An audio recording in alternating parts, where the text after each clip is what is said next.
Hello friend, नमस्कार। मैं हूं Ankita. GK GS study channel में आपका स्वागत करती हूं। और मैं बिहार विद्यालय परीक्षा समिति शिक्षक पात्रता परीक्षा बिहार टेट के लिए अनिवार्य जो प्रश्न पत्र है उसको लेकर आई हूं। शिक्षण कला एवं अन्य दक्षता, ये सारे प्रीवियस ईयर के पेपर हैं फ्रेंड। तो बिहार टेट पेपर 1 और 2 के लिए है।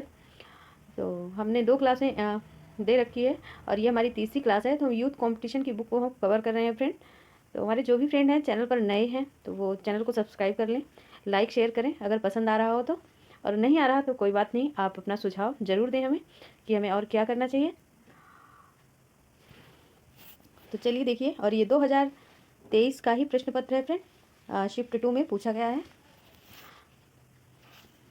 तो प्रश्नों को हम व्याख्या के साथ देखेंगे। पहला प्रश्न है फ्रेंड, शिक्षक के स्तंभ हैं। तो क्या है शिक्षक के स्तंभ?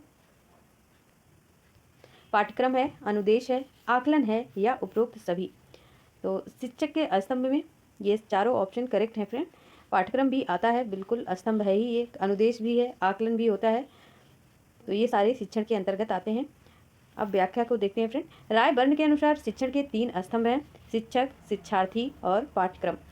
इस प्रकार शिक्षण स्तंभ का अर्थ है शिक्षण की आधारभूत घटना जिसमें पाठ्यक्रम, अनुदेशन और आकलन तीनों को शामिल किया जाता है। अब आते हैं नेक्स्ट प्रश्न पर। और नेक्स्ट प्रश्न है हमारा, शिक्षण का परिणाम है व्यवहार परिवर्तन, आत्मसम्मान, आत्मविश्वास या आत्ममूल्य। तो शिक्षण का परिणाम क्या होता है फ्रेंड? व्यवहार में परिवर्तन होता है। Option A is right answer है।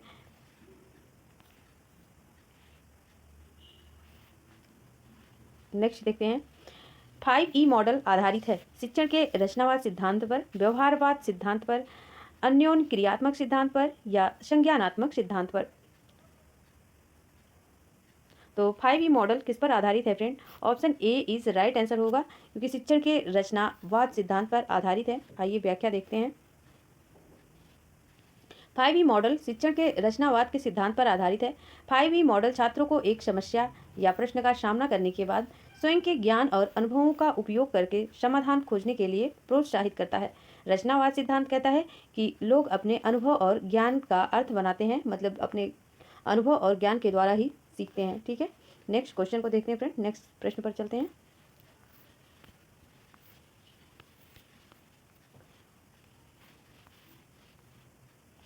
नेक्स्ट प्रश्न है, विद्यालय में लक्ष्य और उद्देश्य का महत्व है। ऑप्शन ए विषय वस्तु की पहचान के लिए, शिक्षक के कार्यों के पहचान के लिए, प्रधानाध्यापक के कार्यों के पहचान के लिए या कोई भी नहीं। तो विद्यालय में लक्ष्य और उद्देश्य का महत्व किसके लिए होता है? विषय वस्तु की पहचान के लिए। Option A is right answer.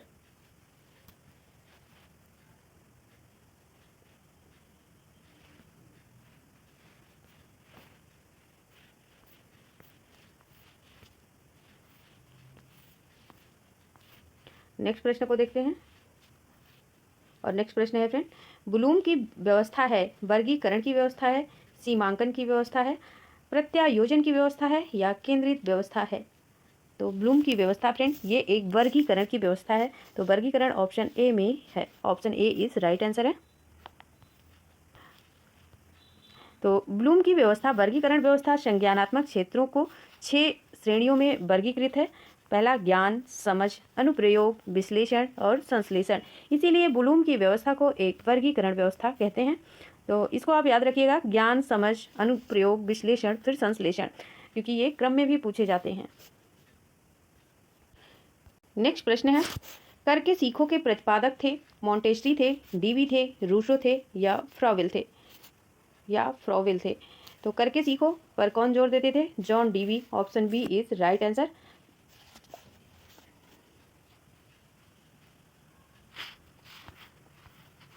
और नेक्स्ट प्रश्न है फ्रेंड, निगमन विधि की खामी है।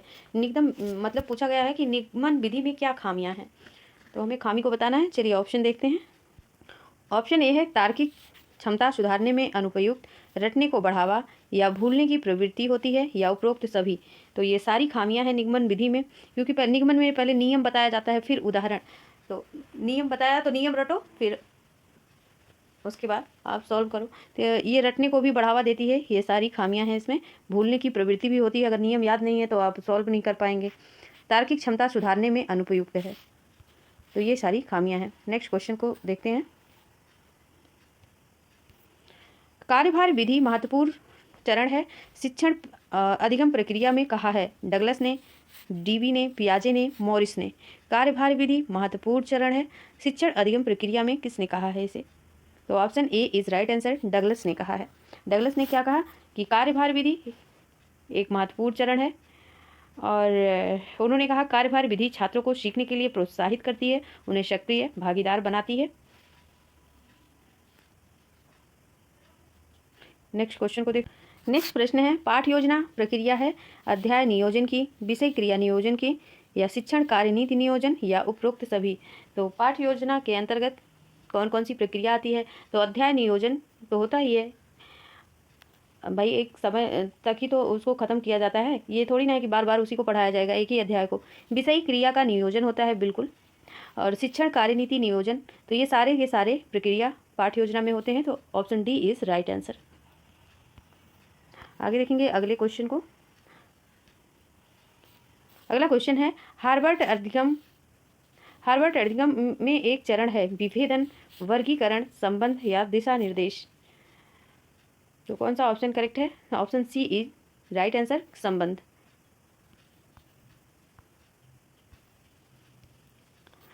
वर्गीकरण हार्वर्ड अधिगम का एक चरण है। हार्वर्ड अधिगम एक चरण का सिद्धांत है जो छात्रों को नई जानकारी समझने में मदद करता है, और यह सिद्धांत चरणों पर आधारित है। संबंध दिशा निर्देश अधिगम के एक वर्गीकरण चरण है। तो आगे देखेंगे।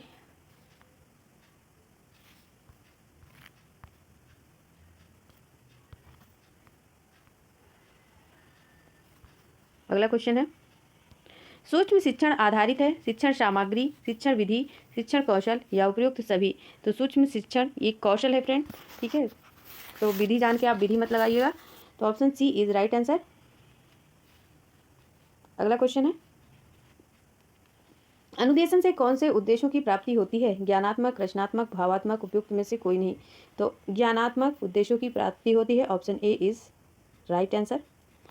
क्योंकि अनुदेशन एक ऐसी प्रक्रिया है जिसके माध्यम से शिक्षक छात्रों को ज्ञान, कौशल, दृष्टिकोण प्रदान करते हैं। अनुदेश के उद्देश्य छात्रों को शिक्षा के लक्ष्यों को प्राप्त करने में मदद, और ज्ञानात्मक उद्देश्यों में तथ्यों, अवधारणाओं, सिद्धांतों और प्रक्रियाओं की समझ शामिल होती है। अतः विकल्प ए उत्तर सही होगा। आगे देखेंगे अगले क्वेश्चन को। पुनर्वनन कौशल का उपयोग किया जाता है। ऑप्शन ए छात्रों के प्रोत्साहन हेतु, अधिगम रुचिकर हेतु, ए और बी दोनों, उपयुक्त में से कोई नहीं। तो पुनर्वनन कौशल का उपयोग किया जाता है। तो option C is right answer होगा, क्योंकि इसमें छात्रों के प्रोत्साहन हेतु बिल्कुल, और अधिगम को इंटरेस्टिंग बनाने के लिए भी किया जाता है। तो ऑप्शन ए और बी दोनों राइट होगा। नेक्स्ट क्वेश्चन पर चलते हैं।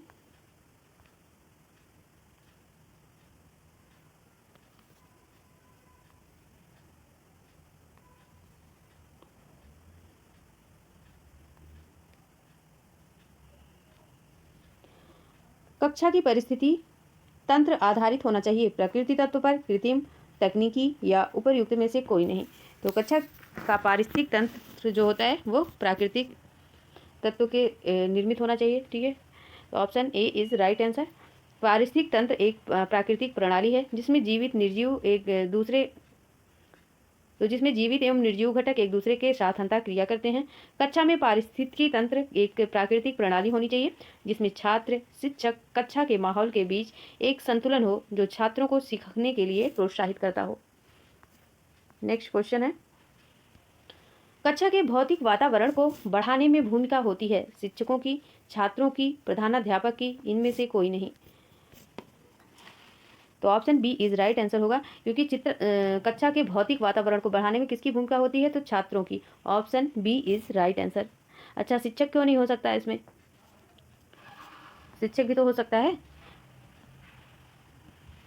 तो इसलिए नहीं होता क्योंकि कक्षा कैसे व्यवस्थित किया जा सकता है या कक्षा के वातावरण पर निर्भर होता है, जिसमें पहुंच, दृश्यता और विचलितता आदि शामिल किया जाता है। कक्षा के भौतिक वातावरण को बढ़ाने के लिए छात्रों की अहम भूमिका होती है।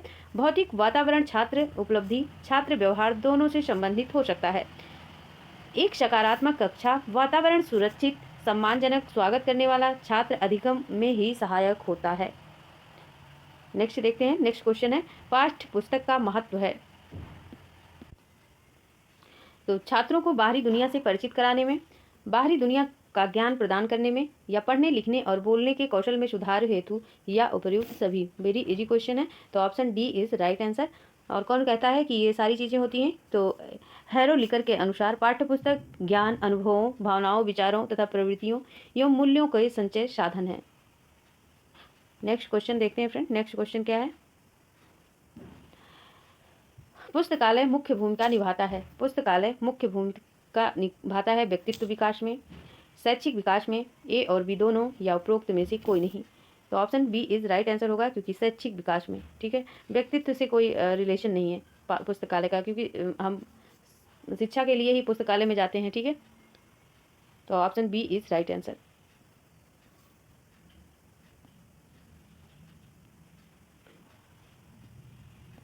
नेक्स्ट क्वेश्चन देखते हैं, निम्नलिखित में कौन सा गुण शिक्षक का नहीं है? तो धैर्य, विनम्र, सहनशील, या अंधविश्वासी।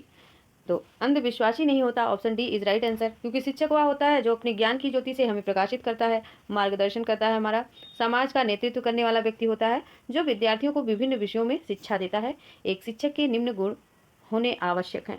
आगे देखेंगे अगले क्वेश्चन को। तो ये गुण होते हैं फ्रेंड, धैर्यवान हो, विनम्र हो, सहनशील हो, विवेकवान हो, चरित्रवान भी हो, और सहज, सरल एवं शालीन भी हो। तो आगे देखेंगे नेक्स्ट क्वेश्चन को।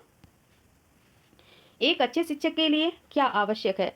तो शिक्षण के प्रति या शिक्षण के लिए प्रतिबद्धता, अपने संगठन के प्रति वफादारी, ए और बी दोनों, या उपर्युक्त में से कोई नहीं। तो एक शिक्षक के लिए क्या आवश्यक है? तो ऑप्शन ए इज राइट होगा, ठीक है। के लिए क्या आवश्यक है? तो option A is right answer. क्यों? क्योंकि शिक्षण के लिए प्रतिबद्धता बेहद जरूरी है। वैसे सभी लोग ये ऑप्शन ए और बी दोनों लगाएंगे, जबकि दोनों सही नहीं है। अगर मान लीजिए अपने संगठन के प्रति बहुत वफादार रहे, लेकिन उसे अच्छे से शिक्षण ना आता हो, तो ये अच्छी बात नहीं है। तो सबसे पहले ये संगठन के प्रति वफादारी तो होनी ही चाहिए, लेकिन एक अच्छा शिक्षण के लिए उसमें प्रतिबद्धता भी होनी चाहिए, अच्छा शिक्षण करना भी आना चाहिए। तो option A is right answer हो जाएगा। तो क्या क्या गुण होने चाहिए एक आदर्श शिक्षक में? आप देखिए, प्रभावशाली कुशल वक्ता होना चाहिए, शिक्षण के लिए प्रतिबद्धता, आत्मविश्वासी, प्रेरित करने की क्षमता, अच्छा सलाहकार, छात्रों के प्रति प्रेम व सहानुभूति होनी चाहिए, निर्देशन एवं नेतृत्व का ज्ञान, विषयों का पूर्ण ज्ञान होना चाहिए, शिक्षण विधियों का प्रयोग आना चाहिए, शिक्षण अधिगम सामग्री का प्रयोग, मनोविज्ञान का ज्ञान भी होना अति आवश्यक है। तो ये 11 गुण है फ्रेंड। आगे देखेंगे अगले क्वेश्चन को। और अगला क्वेश्चन है,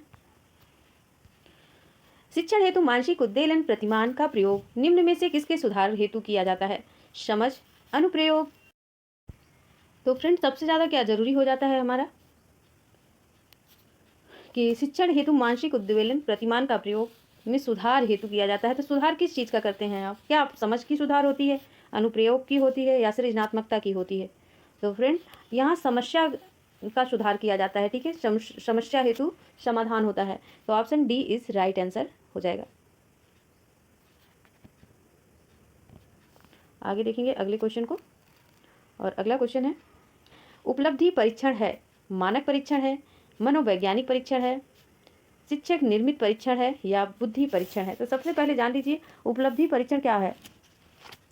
तो उपलब्धि परीक्षण सबसे पहले जान लीजिए, तो ये बुद्धि परीक्षण नहीं है, और ना ही ये मानक परीक्षण है, और ना ही ये मनोवैज्ञानिक परीक्षण है। ये शिक्षक निर्मित परीक्षण है, ठीक है। हमें सारी चीज़ें कौन, आप ऐसे इजी वे में समझिए कि सारी चीज़ें कौन उपलब्ध कराता है? शिक्षा से संबंधी सारी चीज़ें कौन? शिक्षक ही तो कराता है ना। तो option C is right answer. ये सिर्फ समझने के लिए है। आइए हम इसकी व्याख्या भी देख लेते हैं।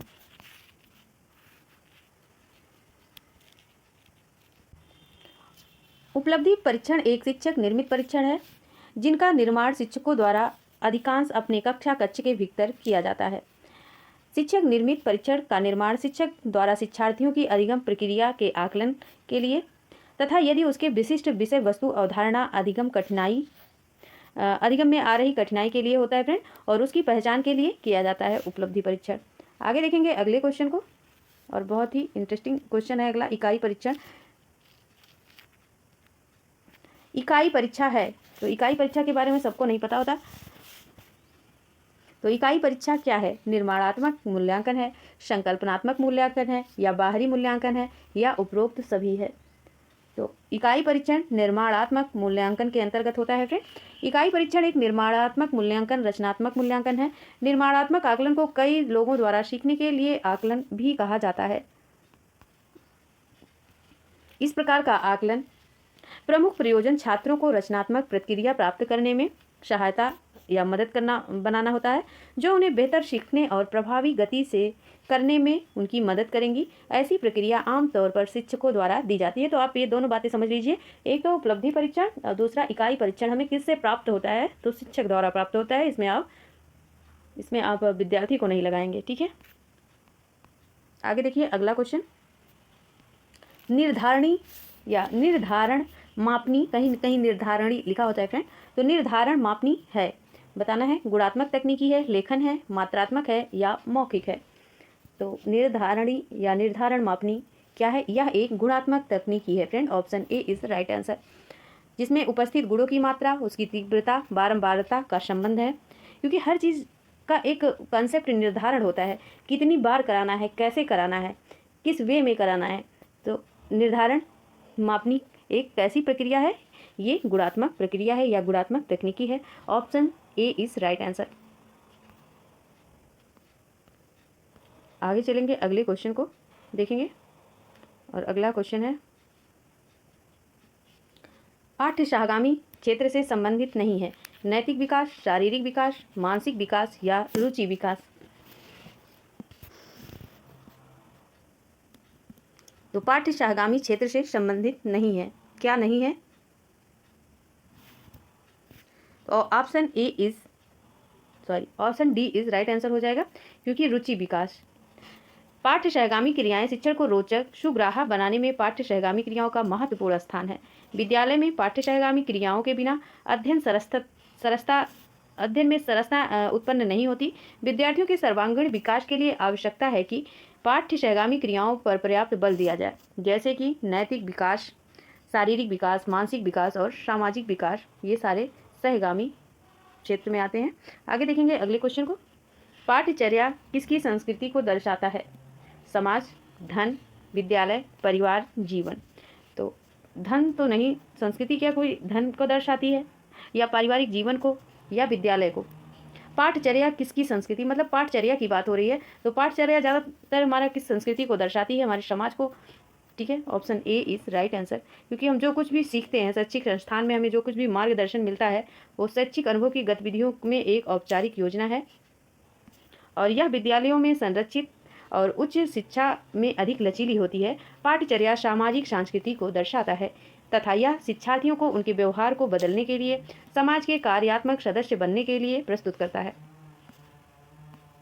और नेक्स्ट क्वेश्चन है, अवधारणा निर्माण को प्रक्रिया में कौन सा तत्व शामिल नहीं है? अनुभव, विश्लेषण, सामान्यीकरण, या मूर्त।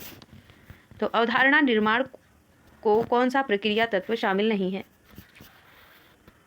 को नहीं होगा अवधारणा निर्माण, ठीक है, अवधारणा निर्माण की होगा, ठीक है, निर्माण की प्रक्रिया में। तो क्या इसमें शामिल नहीं है फ्रेंड्स? तो option D is right answer, मूर्त। मूर्त शामिल नहीं है, क्योंकि वह प्रक्रिया जिसके द्वारा हम सुविधा की खोज करते हैं, जो बड़ी संख्या में वस्तुओं के लिए सामान्य है, और उन्हें एक ऐसे प्रतीक के साथ जोड़ते हैं जो उसके बाद अन्य सामान्य वस्तुओं पर लागू हो सकता है, अवधारणा निर्माण कहलाता है। अवधारणा निर्माण की प्रक्रिया में निम्न तत्व शामिल हैं: अवलोकन, अनुभव, सामान्यीकरण, विश्लेषण, वर्गीकरण और अमूर्तता।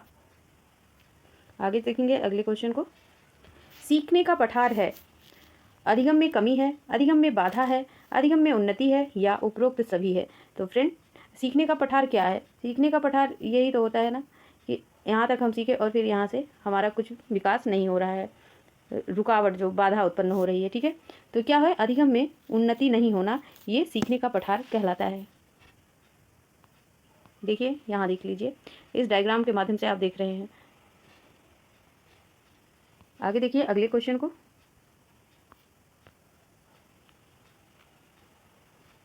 और अगला क्वेश्चन है, इनमें से कौन शिक्षण अधिगम प्रक्रिया का चरण नहीं है? कुछ नया करने को सीखना, क्रियात्मक अवस्थाएं, प्रवाह, अभिग्रहण।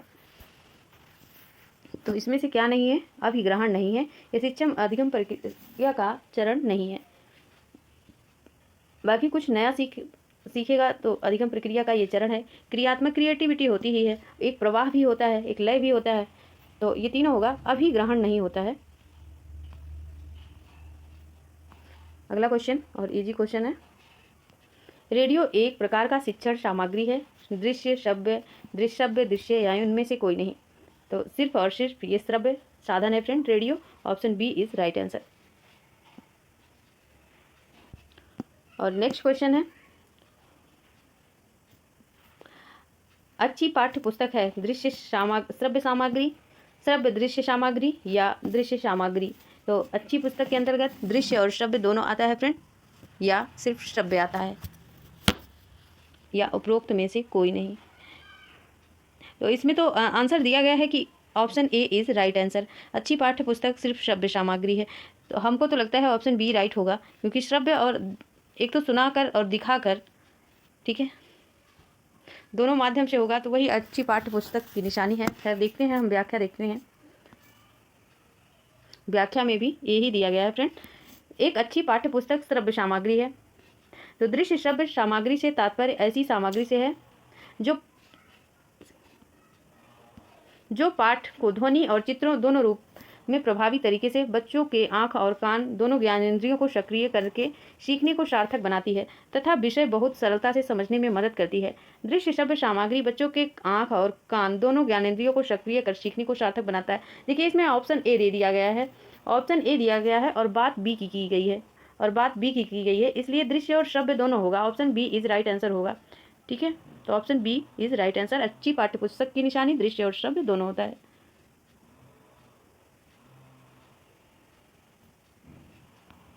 आगे देखेंगे अगले क्वेश्चन को। यह आपको डाउट होगा तो आप एक बार अच्छे से इसको वीडियो पॉज करके देखिएगा और कमेंट कीजिएगा इस प्रश्न का उत्तर क्या होगा। इसमें कुछ जो जीएस के भी क्वेश्चन हैं फ्रेंड, तो उसको भी हम देखते चलेंगे। बाकी रीजनिंग मैथ है तो वो हम नहीं करा सकते, हमने कल भी कहा था आपसे। तो 10 क्वेश्चन स्किप करेंगे हम।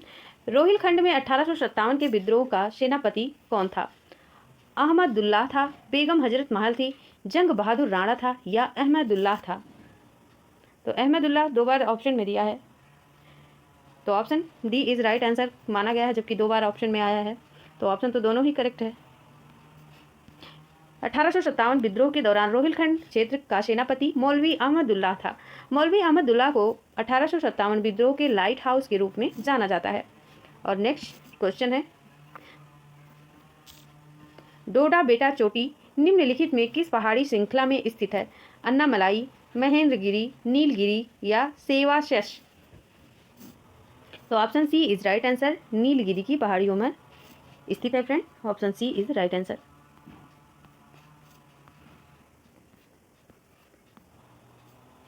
और अगला क्वेश्चन है, निर्यात आय में कृषि का क्या योगदान है? 10% है, 20% है, 30% है या 25% है? निर्यात आय की बात हो रही है, आयात निर्यात सभी जानते होंगे। तो निर्यात का मतलब सेल होता है फ्रेंड, सेल करना। आयात का मतलब खरीदना या मंगाना। तो option A is right answer, 10%, ठीक है। निर्यात आय में कृषि का योगदान 10% है, क्योंकि किसी कंपनी या देश की वह आय जो वस्तुओं को सेवाओं के निर्यात से उत्पन्न होती है। अगला क्वेश्चन, कुंवर सिंह ने अपना अंतिम युद्ध किस अंग्रेज कप्तान के विरुद्ध लड़ा था? डगलस, लुगाई, महान, आयरे? तो option C is right answer, महान। वीर कुंवर सिंह ने अपना अंतिम युद्ध डगलस नामक अंग्रेज कप्तान के विरुद्ध लड़ा था। कुंवर सिंह का जन्म बिहार के शाहाबाद के जगदीशपुर के में 1782 ईस्वी में हुआ था और इनके पिता का नाम शाहबाजाद या सिंह, माता का नाम पंचरत्न कुंवर सिंह था। तो फ्रेंड आप किसको लगाएंगे, सी को या ए को? तो option A is right answer है, ठीक है। Option A is right answer है, क्योंकि इसमें डगलस देखिए इसमें ऑप्शन बहुत इनकरेक्ट दिया है, तो व्याख्या से पता लग रहा है कौन सा ऑप्शन करेक्ट है। तो option A is right answer है, ठीक है। अगला क्वेश्चन है, खबरों में रहे बंधन एक्सप्रेस और मैत्री एक्सप्रेस भारत और किसके बीच चलती है? नेपाल, श्रीलंका, बांग्लादेश या म्यांमार। तो खबरों में रहे बंधन एक्सप्रेस।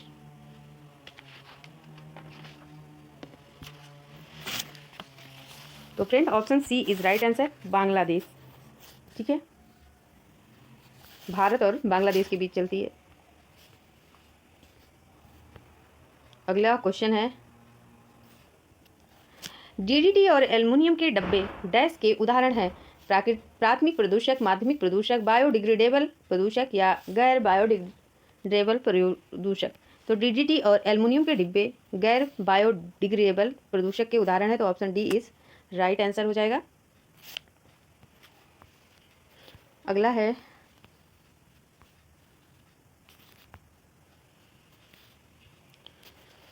प्लास्टिक कचरे के लिए निम्नलिखित में कौन सा कथन गलत है? इसका उपयोग खाद बनाने के लिए किया जाता है, या अधिक समय तक रहता है, या जलने पर जहरीले धुएं का उत्पादन होता है, उपरयुक्त सभी। तो option A is right answer, क्योंकि इसका उपयोग खाद बनाने के लिए किया जाता है। क्योंकि गलत है ना, तो कहाँ प्लास्टिक कहाँ कन्वर्ट होता है, इसीलिए तो बैन लगा है, क्योंकि वो खाद बनाने के लिए कन्वर्ट नहीं होता है। ठीक है, तो ये गैर बायोडिग्रेडेबल प्रदूषक है, क्योंकि जो डिग्रेडेबल रहता है वो विघटित हो जाता है। ठीक है, आगे देखेंगे अगले क्वेश्चन को। और अगला क्वेश्चन, वनों की कटाई का सबसे बड़ा चालक है? कृषि है, जंगल की आग है, ज्वालामुखी गतिविधियां हैं, मृदा अपरदन है। तो वनों की कटाई का सबसे बड़ा चालक कृषि है, option A is right answer, क्योंकि वनों को काटकर ही कृषि क्षेत्र बनाया जा रहा है। अब तो घर भी बन रहे हैं, वनों के लिए जगह नहीं बचा है भूमि पर। तो वनों की कटाई का सबसे बड़ा चालक कृषि है। वनों की कटाई 70 से 80% हिस्सा कृषि के कारण होता है। वर्ष 2021 में वनों की कटाई ब्राज़ील दुनिया का सबसे बड़ा योगदान करता है, क्योंकि वनों का फेफड़ा किसको कहा जाता है? जंगल का फेफड़ा या वनों का ब्राज़ील को ही कहा जाता है। अगला क्वेश्चन है, ग्लोबल वार्मिंग पृथ्वी की जलवायु प्रणाली के एक सदी के पैमाने पर वृद्धि देखी गई है? अधिकतम तापमान की, न्यूनतम तापमान की, औसतन तापमान की या तापमान की। तो option C is right answer. ठीक है, औसतन तापमान की। क्योंकि ग्लोबल वार्मिंग पृथ्वी की जलवायु प्रणाली के औसतन तापमान एक सदी के पैमाने पर वृद्धि देखी गई है। पृथ्वी का अध्ययन करने वाले वैज्ञानिक बताते हैं कि पृथ्वी का तापमान बीते 100 वर्षों में 1 डिग्री फ़ारेनहाइट तक बढ़ गया है। ऐसा क्यों? क्योंकि वनों की कटाई जो हो रही है, ठीक है, प्रदूषण बढ़ रहा है। काला हिरण निम्नलिखित में किस श्रेणी के जीवों से संबंधित है? विलुप्त प्रजातियां, दुर्लभ जातियां या स्थानिक प्रजातियां या लुप्त प्रजातियां। तो काला हिरण option D is right answer, ये लुप्त प्रजातियां हैं। अच्छा, लुप्त और विलुप्त में क्या डिफरेंस है? लुप्त और विलुप्त आपने बहुत विलोम शब्द पढ़ा होगा।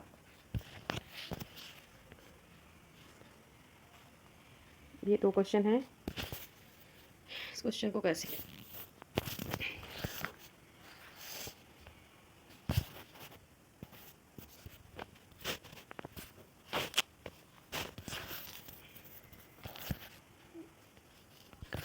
तो फ्रेंड, लुप्त का मतलब होता है ना, लुप्त का मतलब प्रजातियों की जो श्रेणी होती है, जैसे काला हिरण भारत नेपाल मूल रूप से स्थानिक मृग की एक प्रजाति है।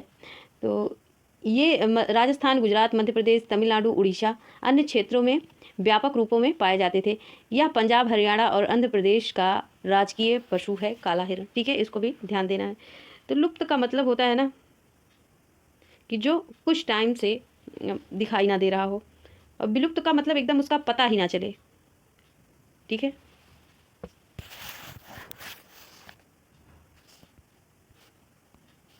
तो कहने का मतलब ये है फ्रेंड कि जैसे जो चीज़ें विलुप्त हैं, चलिए लुप्त और विलुप्त का पहले अंतर समझिए। तो जैसे जो चीज़ें विलुप्त हैं तो वो उनकी संभावना नहीं होती है वापस आने की, और जैसे जो लुप्त हैं थोड़ी देर के लिए गायब हो गई हैं लेकिन उनकी वापस आने की संभावना है, तो वे लुप्त कहलाती हैं। ओके, चलिए नेक्स्ट क्वेश्चन पर चलते हैं फ्रेंड।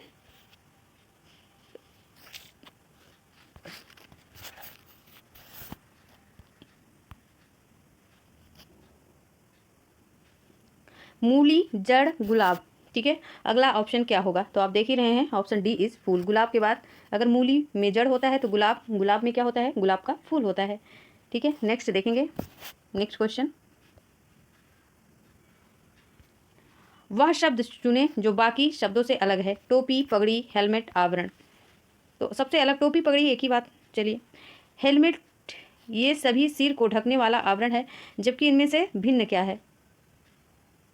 अतः आवरण, आवरण नहीं है। ठीक है, आवरण इनसे भिन्न है। हमने भी उल्टा बोल दिया क्या? ठीक है, तो टोपी, हेलमेट, पगड़ी ये सारा सिर से संबंधित है, सिर को ढकने से है, जबकि आवरण भिन्न है। ओके, अगले क्वेश्चन पर चलते हैं फ्रेंड।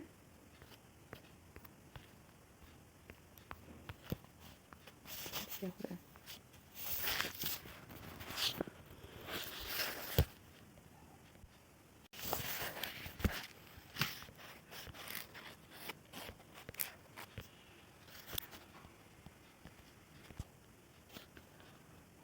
तो फ्रेंड अगला क्वेश्चन देखिए, इनमें से कौन, ये क्या हो गया,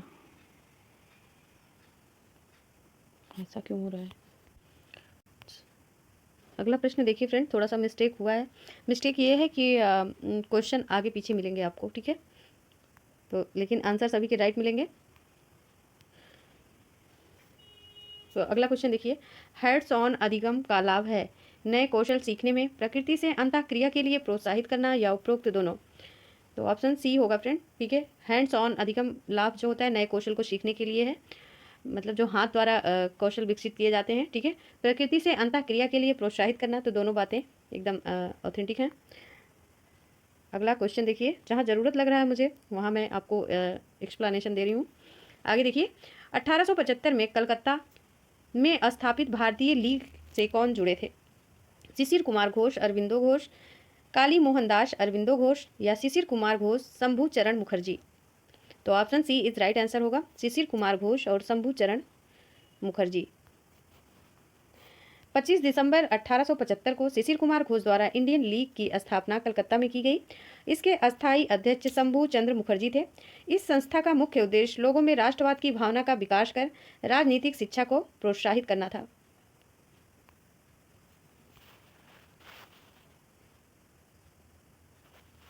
अगला देखिए, मैंने आपको पहले बताया है, थोड़ा सा आगे पीछे मिलेगा। ठीक है, अगला क्वेश्चन देखिए, इनमें से कोई एक शिक्षण प्रविधि नहीं है। अभ्यास, किंडरगार्टन, चित्रण, या नाट्य रूपांतरण।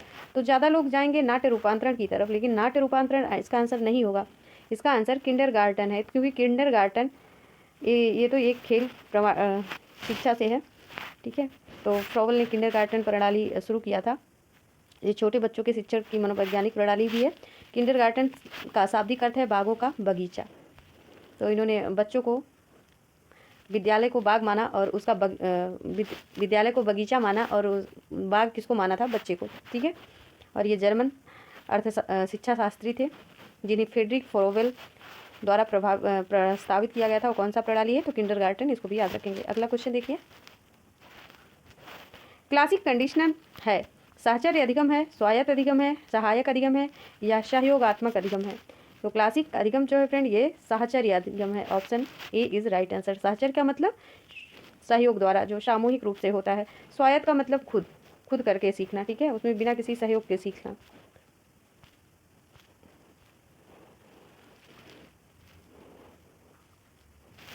और क्लासिक को ही मनोवैज्ञानिक अवधारणा है, ये जानते हैं, मनोवैज्ञानिक अधिगम भी माना जाता है। अगला क्वेश्चन देखिए, और नेक्स्ट क्वेश्चन है उमंग, उत्साह, अपराध। ठीक है, अगर उत्साह के लिए उमंग जग रहा है, तो अपराध के लिए क्या जगेगा? अपराध, परमानंद। ठीक है, परमानंद। परमानंद कैसे हो सकता है? अपराध का तो दुष्कर्म से होता है। ठीक है, अपराध दुष्कर्म होगा। ठीक है फ्रेंड, सी ऑप्शन नहीं है, ऑप्शन बी राइट है। तो ऑप्शन बी राइट है। नेक्स्ट क्वेश्चन देखिए, वह शब्द चुने हुए समूह के अन्य शब्दों से सबसे कम मिलता जुलता हो। FIR, पूंछ, ट्रंक, पंख। तो फ्रेंड पूंछ, पंख, ठीक है, और ट्रंक, ये सभी क्या हैं? ये सभी पक्षियों के अंग हैं। लेकिन ट्रंक का मतलब देखा होगा आपने, ट्रंक मीन्स हाथी का सूंड होता है ना। तो ये सब पक्षियों के अंग हैं, जबकि फर एक क्या है? फर क्या है? FIR नहीं है ये। ठीक है, फर है, FIR, फर। तो फर एक पेड़ है। ठीक है, ऑप्शन कौन सा राइट होगा? ए।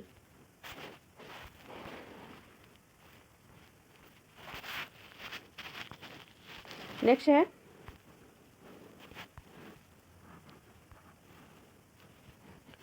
एकीकृत अपशिष्ट प्रबंधन में कितने मुख्य घटक होते हैं? 2, 3, 7, 11। तो 2 घटक होते हैं। कौन कौन से होते हैं देखते हैं। अपशिष्ट प्रबंधन का आशय है कि अपशिष्ट उत्पादन का रूप करना, संसाधन पुनर्प्राप्ति अधिकतम करना, पर्यावरण और मानव रूप कचरे से नकारात्मक प्रभावों को कम करना। इसके प्रमुख कितने घटक हैं? तो 3 घटक हैं। ठीक है, तो ऑप्शन बी राइट होगा। 2 नहीं है, ए नहीं है, सब में ऑप्शन गलत दे दिया है फ्रेंड, व्याख्या के बाद पता चल रहा है। ठीक है, तो ये 3 घटक कौन कौन से हैं? अपशिष्ट कमी में रोकथाम, अपशिष्ट संग्रहण और पृथक्करण, अपशिष्ट प्रचार और निपटान। और नेक्स्ट क्वेश्चन है किस प्रकार की खेती के लिए वनों की कटाई अधिक होती है? निर्वाह, वाणिज्यिक, मिश्रित, डेयरी फार्मिंग। तो फ्रेंड निर्वाह खेती के लिए। ठीक है, निर्वाह का मतलब जो अपने परिवार का निर्वाह करने के लिए खेती करते हैं, तो इसमें वनों की कटाई अधिक होती है।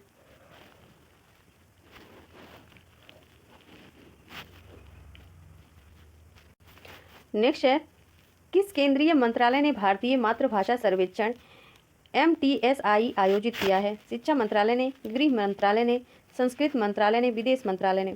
तो किस केंद्रीय मंत्रालय ने भारतीय मातृभाषा सर्वेक्षण MTSI आयोजित किया? तो option B is right answer, गृह मंत्रालय ने। और ये है क्या? तो भारतीय मातृभाषा सर्वेक्षण एक परियोजना है जिसका आयोजन गृह मंत्रालय करता है और वर्ष 2022 में गृह मंत्रालय ने 576 भाषा सर्वेक्षण को पूरा किया। और नेक्स्ट क्वेश्चन है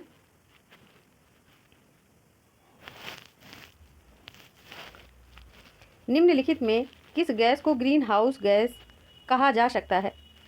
तो फ्रेंड मीथेन तो है ग्रीन हाउस गैस। ठीक है, मीथेन है और कार्बन डाइऑक्साइड है। तो ए और सी दोनों राइट होगा, मतलब ऑप्शन डी करेक्ट है। नेक्स्ट क्वेश्चन है उद्देश्य को चुनौतीपूर्ण बनाने हेतु बदलें। क्रिया, क्रिया विशेषण, संज्ञा या विशेषण। तो फ्रेंड क्रिया, option A is right answer, क्योंकि उद्देश्य को चुनौतीपूर्ण बनाने के लिए क्रिया बदलनी चाहिए। उद्देश्य एक पूर्व दर्शित लक्ष्य है जो किसी क्रिया को संचालित करता है अथवा व्यवहार को प्रेरित करता है।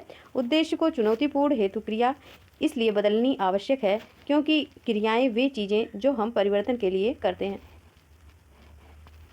और अगला क्वेश्चन है फ्रेंड संश्लेषण का अर्थ है नवीन विचार का निर्माण, नवीन वस्तु का निर्माण, अद्वितीय उत्पाद का निर्माण या उपरोक्त सभी। तो ये सभी हो जाएगा।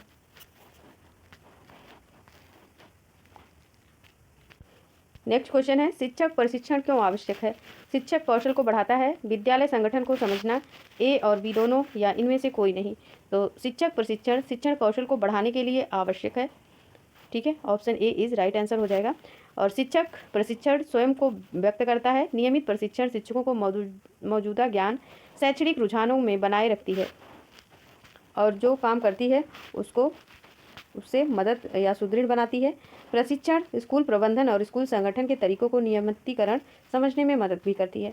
आगे देखेंगे अगले क्वेश्चन को, और क्वेश्चन नंबर 14 है फ्रेंड निम्नलिखित में कौन सी विधि कक्षा में काफ़ी बार उपयोग में की जाती है? केस अध्ययन, अवलोकन, प्रयोगात्मक या उपर्युक्त में से कोई नहीं। तो फ्रेंड केस का अध्ययन एक ही बार होता है। प्रयोग जो है प्रयोग भी हरदम प्रयोग ही थोड़ी ना होगा। ठीक है, प्रयोग करेगा इंसान, सीख लेगा, उसके बाद बार बार प्रयोग थोड़ी ना होता है। तो अवलोकन लेकिन बार बार होता है। Option B is right answer, अवलोकन की विधि बार बार दोहराई जाती है। मूंगा रेशम उत्पादन करने वाला भारत का एकमात्र राज्य कौन सा है? असम है, बिहार है, उड़ीसा है, पश्चिम बंगाल है। तो मूंगा असम है। ठीक है, option A is right answer. आइए और को देख लेते हैं। ठीक है, तो शहतूत उत्पादन में कौन सा राज्य अग्रणी है? कर्नाटक, पश्चिम बंगाल, पंजाब, मेघालय और उत्तर प्रदेश। मूंगा रेशम असम आपने देखा ही। इरी रेशम मध्य प्रदेश, असम, बिहार, उड़ीसा। टसर रेशम बिहार, उड़ीसा, मध्य प्रदेश। नेक्स्ट है इनमें से कौन सा कारक शिक्षण अधिगम को प्रभावित नहीं करता है? परिपक्वता, तत्परता, आकांक्षा का स्तर या भौगोलिक सीमा। तो फ्रेंड भौगोलिक सीमा ये अधिगम को प्रभावित नहीं करता है। क्यों नहीं करता है? क्योंकि भौगोलिक सीमा शिक्षण अधिगम को प्रभावित नहीं करता, जबकि परिपक्वता, तत्परता, आकांक्षा स्तर अधिगम को प्रभावित करने वाले कारक हैं। अधिगम को प्रभावित करने वाले कारक व्यक्तिगत कारकों में जैसे शारीरिक स्वास्थ्य है, आयु है, परिपक्वता है, भावनात्मक है, स्थितियाँ, रुचि, प्रेरणा, दृष्टिकोण, इच्छा, व्यक्तिगत लक्षण आदि शामिल होते हैं। भौगोलिक स्थिति से क्या मतलब होगा वहाँ के, भौगोलिक सीमा से कोई होगा तात्पर्य। आगे देखिए अगला क्वेश्चन।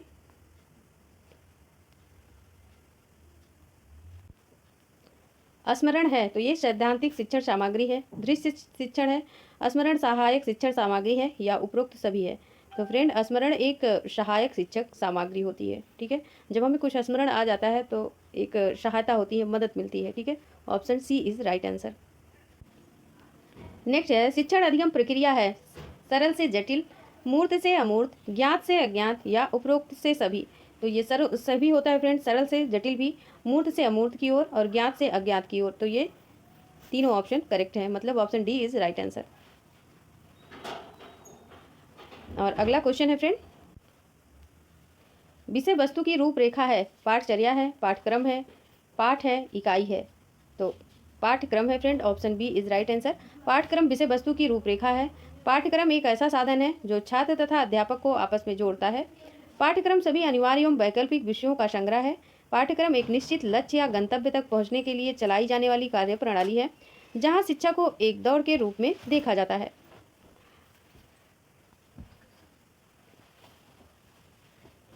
अगला क्वेश्चन है, कक्षा के वातावरण मूल्यों और मानकों और विश्वास का प्रसारण है, मुख्य पाठ्यक्रम है, छिपा हुआ पाठ्यक्रम है, सामग्री पाठ्यक्रम है या उपरोक्त में से कोई नहीं। तो option B is right answer, छिपा हुआ पाठ्यक्रम है। और नेक्स्ट क्वेश्चन है, अधिगम को प्रभावित करने वाले मनोवैज्ञानिक कारक। ऑप्शंस हैं शिक्षक का विषय की प्रकृति, छात्रों की जाति, छात्रों की रुचि। तो शिक्षक के अधिगम को प्रभावित करने का, छात्रों की रुचि के अधिगम को प्रभावित करने वाला मनोवैज्ञानिक कारक छात्रों की रुचि है। Option D is right answer. अब इसमें पर्यावरणीय कारक भी हो सकते हैं और व्यक्तिगत भी हो सकते हैं। अगला प्रश्न है, निम्नलिखित में कौन सा कौशल सूक्ष्म शिक्षण नहीं है। तो खोजपूर्ण प्रश्न कौशल, चित्रकला कौशल, श्यामपट्ट कौशल या उपयुक्त में से कोई नहीं। तो सूक्ष्म कौशल की बात हुई ना, कौन सा कौशल सूक्ष्म शिक्षण का नहीं है। तो फ्रेंड सूक्ष्म शिक्षण चित्रकला कौशल, option B is right answer. क्योंकि सूक्ष्म शिक्षण शिक्षक प्रशिक्षण की एक प्रक्रिया है जो शिक्षण की स्थिति को सरल बनाती है और यह एक समय में एक शिक्षण कौशल प्रशिक्षण को प्रदान कर शिक्षक के शिक्षण में वांछित सुधार लाती है। सूक्ष्म शिक्षण का मुख्य उद्देश्य शिक्षक के व्यवहार सुधार में परिवर्तन लाना। तो फ्रेंड सारा है, क्योंकि खोजपूर्ण प्रश्न होता ही है, ये कौशल भी होता है, श्यामपट्ट कौशल भी होता है, लेकिन चित्रकला कौशल नहीं। तो option B is right answer.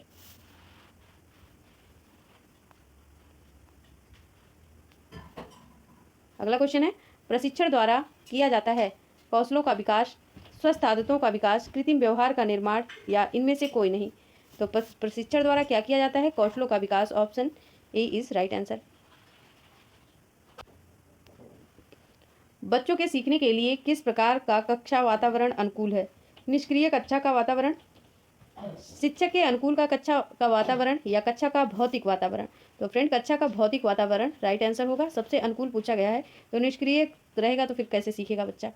शिक्षक के ही अनुकूल नहीं होना चाहिए, ठीक है। विद्यार्थी के अनुकूल, विद्यार्थी कैसे सीखना चाहता है तो इसके भी अनुकूल होना चाहिए, क्योंकि पहले तो शिक्षक लेवल पर ही था अधिगम, लेकिन अब जो है विद्यार्थियों को भी ध्यान में रखकर सिखाया जाता है।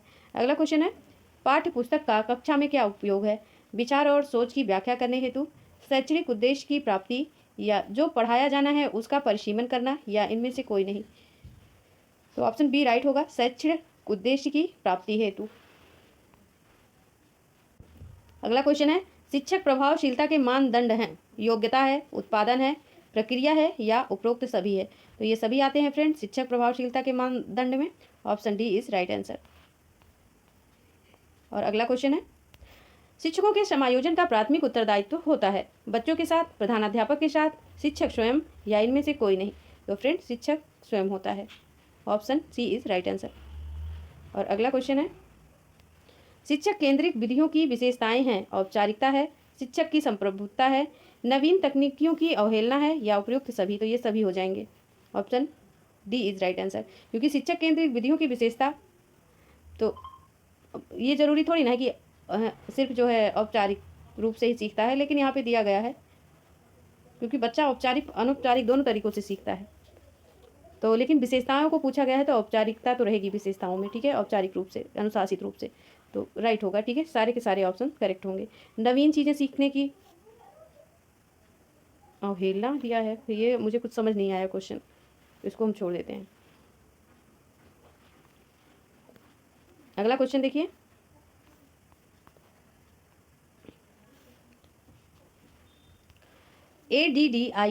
ADDI मॉडल में ए में किसके लिए है, इनमें से किसके लिए, विश्लेषण, उपलब्धि, आकलन या अनुप्रयोग। तो ये विश्लेषण के लिए है फ्रेंड, ADDIE मॉडल ए में किसके लिए है, तो ये विश्लेषण के लिए है।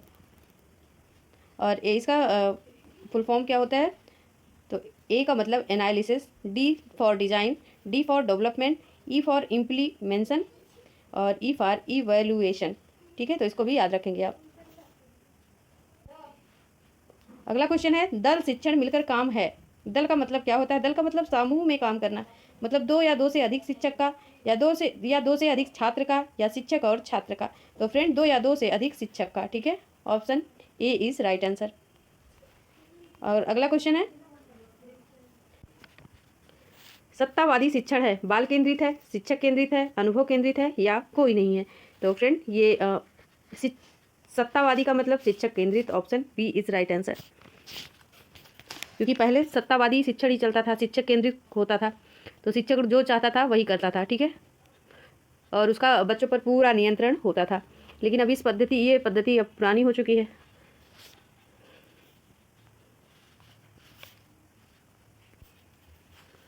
बिहार विद्यालय परीक्षा समिति द्वारा संचालित मैट्रिक की परीक्षा का प्रकार डैश है, बाहरी परीक्षा, मापदंड संदर्भित परीक्षा, संकल्पनात्मक मूल्यांकन या उपरोक्त सभी। तो ये सभी हो जाएगा फ्रेंड।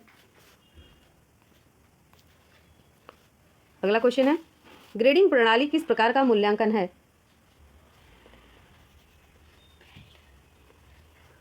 निरपेक्ष मूल्यांकन है, सापेक्ष है, उपर्युक्त दोनों है। तो फ्रेंड उपर्युक्त दोनों है, ठीक है, निरपेक्ष और सापेक्ष दोनों है। ग्रेडिंग प्रणाली निरपेक्ष सापेक्ष का प्रकार मूल्यांकन है। निरपेक्ष ग्रेडिंग प्रणाली ग्रेडिंग का एक तरीका है जहां ग्रेड पूर्व निर्धारित कट ऑफ स्तरों के आधार पर दिए जाते हैं, जबकि सापेक्ष ग्रेडिंग प्रणाली छात्रों के अंकों में उतार चढ़ाव के लिए होता है और यह इस बात पर निर्भर करता है कि उन्होंने कक्षा में दूसरों की तुलना में कितना प्रदर्शन किया। अगला क्वेश्चन है, विषय वस्तु की रूपरेखा है, पाठचर्या, पाठ्यक्रम, पाठ इकाई। तो क्या है, पाठ्यक्रम है, ये प्रश्न मैंने कराया भी था। आगे देखते हैं। अगला क्वेश्चन है, प्रभावकारी शिक्षण विधि है, प्रदर्शन एवं व्याख्यान विधि, परंपरागत व्याख्यान विधि, अन्योन क्रियात्मक व्याख्यान। तो फ्रेंड ये अन्योन क्रियात्मक व्याख्यान है। एल नीनो घटना होती है अटलांटिक महासागर में, प्रशांत हिंद महासागर या आर्कटिक में। तो फ्रेंड यह प्रशांत महासागर में होती है। प्रशांत महासागर पेरू समीप समुद्री सतह में गर्म होने की घटना को एल नीनो कहा जाता है। तो ये भी समझ लीजिए आप। एल नीनो का भारतीय मानसून पर प्रतिकूल प्रभाव पड़ता है, जिसके फलस्वरूप सुरों का सामना करना पड़ता है। नेक्स्ट क्वेश्चन है, टी गंगा की डॉल्फिन निम्नलिखित में किस श्रेणी के जीवों से संबंधित है। तो लुप्त प्राय, कमजोर, दुर्लभ या विलुप्त। तो फ्रेंड ये कमजोर प्रजाति है। टी गंगा की डॉल्फिन ये कमजोर प्रजाति है। क्यों है, गंगा डॉल्फिन का वैज्ञानिक प्लेटनिस्टा गंगेटिका और इसे वर्ष 2009 में राष्ट्रीय जलीय जीव के रूप में मान्यता प्रदान की गई थी। IUCN की रेड लिस्ट में कमजोर श्रेणी के तहत वर्गीकृत किया गया है, इसको भी ध्यान रखिएगा। अगला क्वेश्चन है, निम्नलिखित में कौन सी मुद्रा अवमूल्यन का प्रभाव है, आयात वृद्धि, मुद्रास्फीति में कमी, निर्यात या उपयुक्त में से कोई नहीं। तो फ्रेंड निर्यात, option C is right answer. अवमूल्यन, मुद्रा अवमूल्यन, निर्यात में वृद्धि। आगे देखिए अगला क्वेश्चन,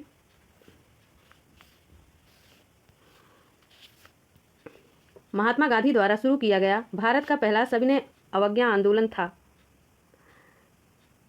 यह बिहार चंपारण जिले के काश्तकारों के साथ अन्याय के खिलाफ एक विरोध था। उपरयुक्त में से कौन सा कथन चंपारण सत्याग्रह के बारे में सही है। तो फ्रेंड ऑप्शन सी सही है, ए और बी दोनों राइट है।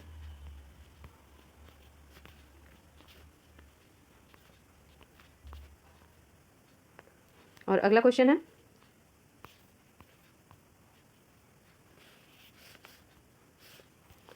विधि प्रशिक्षण देता है रचनात्मक सोच का, तर्क का, आलोचनात्मक निर्णय का या उपरोक्त सभी। तो ये सभी देता है friend, option D is right answer. Next है, इनमें से एक मेरिल मॉडल के 5 सिद्धांत हैं। सक्रियण है, आकलन है, विश्लेषण है या उपलब्धि है। तो इनमें से एक मेरिल मॉडल के 5 सिद्धांत कौन कौन से हैं फ्रेंड? तो सक्रियण। नेक्स्ट है, एक अच्छे मूल्यांकन डैश में नहीं होता है, वैधता, विश्वसनीयता, वस्तुनिष्ठता या व्यक्तिनिष्ठता। तो फ्रेंड व्यक्तिनिष्ठता नहीं होता है, कल भी ये प्रश्न आया था। तो ये लास्ट प्रश्न है आज का। तो थैंक यू।